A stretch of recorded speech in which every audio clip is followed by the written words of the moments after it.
Я хочу пригласить следующего спикера. Это руководитель сети студий красоты «Ханум» Элина Ханум Абдураимова.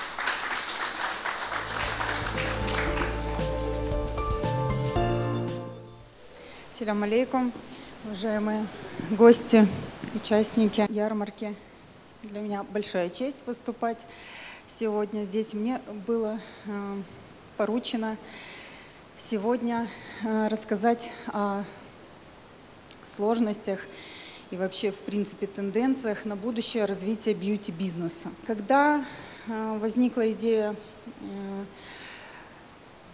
открыть салон красоты, мы уже знали, что это должна быть студия с отделкой в этническом стиле, в стиле крымских татар.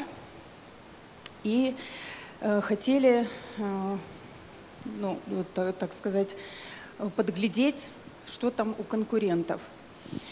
Как оказалось, конкурентов нет.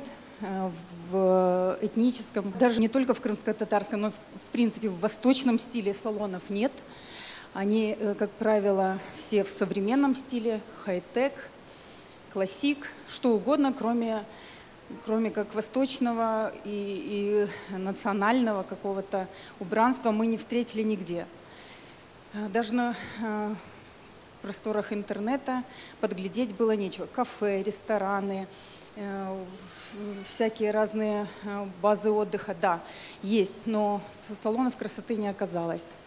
В связи с чем мы обратились к большому профессионалу Эдерби Ягьяеву, дизайнеру, которому в общих чертах нарисовали объект, а он в силу своего прирожденного таланта выполнил, даже перевыполнил все ожидания и желания. И благодаря его труду на сегодняшний день сеть наших салонов это больше, наверное, не бизнес-объект, а объект культурного наследия крымских татар. Я согласна, что гораздо дольше, гораздо дороже, гораздо сложнее такие объекты реализовывать. Проще было бы в стиле классик. Быстро за 2 месяца сделал ремонт и пошел работать. Здесь у нас длились годами работы по запуску, но оно того стоит. Идентичность, аутентичность, оригинальность, неповторимость.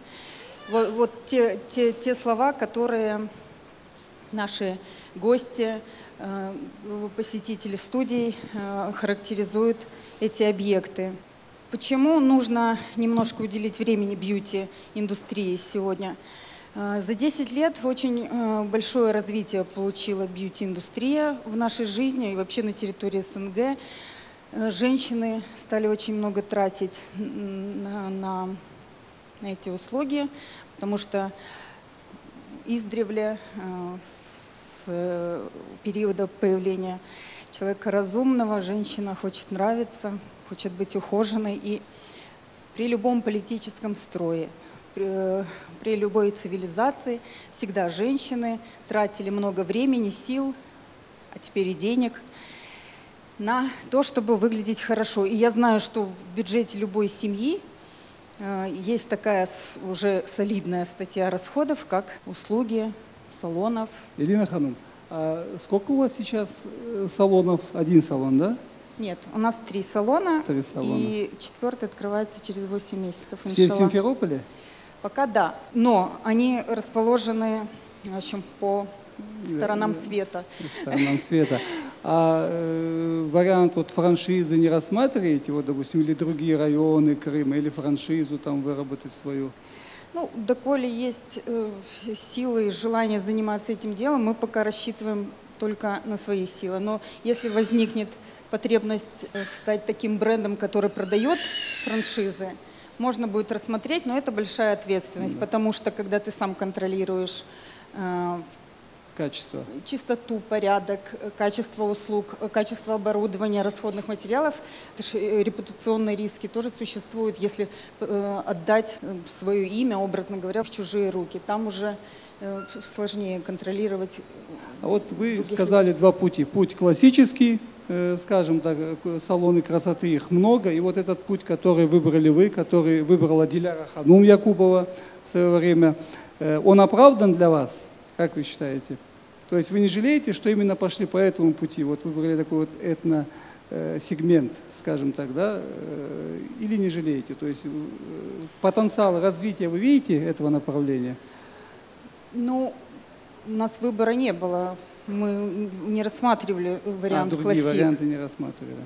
Не, ну хотя знали, что, скорее всего, это дешевле и быстрее, но вариантов не было. Исключительно направление крымско-татарской культуры, только в этом направлении, потому что мы так привыкли, поскольку и гостевой дом в Судаке у нас выполнен в таком же стиле. Безусловно, он оправдан, но это я сейчас могу говорить по прошествии 2,5 лет. Но тогда, когда мы начинали, вариантов не было, по-другому мы не могли. И многие, не буду скрывать, многие представители бизнеса говорили, что все-таки, вы знаете, кстати, и Вефа Раджа сейчас сказал, что в бизнесе не должно быть национальности, религии. Да. Но я с ним согласна. Есть только одно качество – профессионал. Да, одна религия в бизнесе – профессионал. И еще одну генеральную линию я вижу, как у вас, так и у Диляра Ханум, это вот любовь и корни. То есть, когда человек к своему бизнесу подходит с любовью, ищет свои корни, то это всегда привлекательно. Чох сағолыңыз.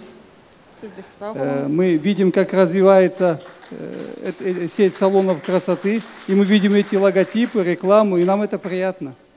Взаимно.